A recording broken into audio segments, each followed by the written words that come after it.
विभाज्य करेगी। ये नंबर आपके सामने दिया गया है और ये 4 ऑप्शंस वही है, ठीक ना, जो इस संख्या को विभाज्य करेगी, लेकिन इनमें से कोई एक ही सही होगा, ठीक ना। तो आइए इस क्वेश्चन को हम लोग किस तरीके से करेंगे उसके बारे में जानते हैं।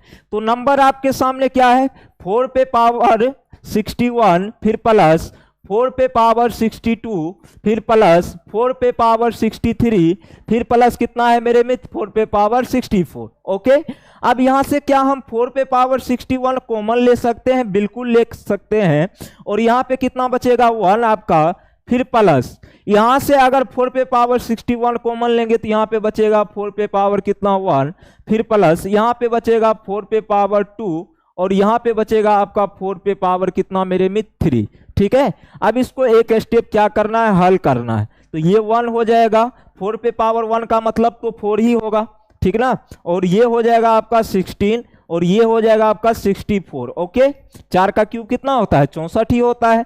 अब यहां से जैसे ही आप हल करेंगे तो 1 और 4 कितना 5, 16 5 21 और 21 में 64 जोड़ेंगे तो 85, तो मतलब 4 पे पावर 61 गुना कितना हो गया 85। ओके, आप कहेंगे सर बिल्कुल ठीक है। अब इसमें आपको कुछ नहीं करना है, थोड़ा सा लॉजिक लगाना है।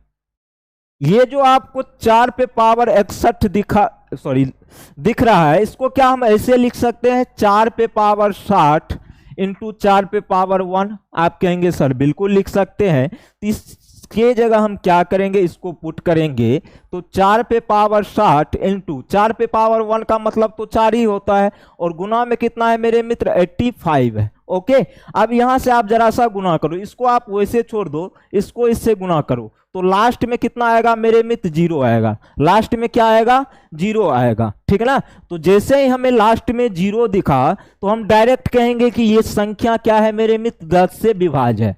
अब सर कहिएगा सर लास्ट में अगर 0 आएगा तो वो संख्या 3 से भी तो विभाज्य हो सकता है, 30 चूंकि 3 से भी विभाज्य है। तो उसमें एक कंडीशन होती है कि अंकों का योग भी 3 से विभाज्य होना चाहिए। तो यहाँ पे मेरे मित्र देखेंगे 3 से ये नंबर क्यों नहीं कटेगा, क्योंकि इस संख्या के मल्टीपल में कहीं 3 है ही नहीं, तो फिर ये नंबर क्यों 3 से कटेगा, जाहिर सी बात है। तो 0 जैसे ही हमें दिखा तो लास्ट में हम समझ जाएंगे उसके पीछे कुछ भी हो उससे हमें कोई लेना देना नहीं है, और लास्ट में अगर 0 दिख जाए तो वहां पे वो संख्या किससे कटेगी 10 से कटेगी।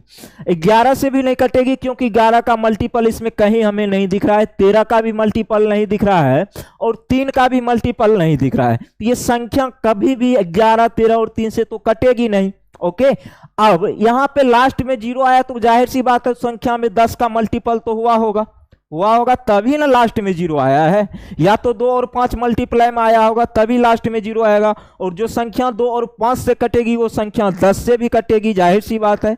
तो इस प्रकार आपका सही जवाब क्या हो जाएगा, option number B is the right answer your question. Okay, ज्यादा कुछ सोचना ही नहीं है, एकदम करेंगे आगे बढ़ेंगे। आइए नेक्स्ट क्वेश्चंस की तरफ बढ़ते हैं। अब ये देखिए घातांक और करने का बहुत ही शानदार क्वेश्चंस, कुछ भी नहीं है, बेसिक क्वेश्चंस है, थोड़ा सा आपको पावर में कैलकुलेशन करनी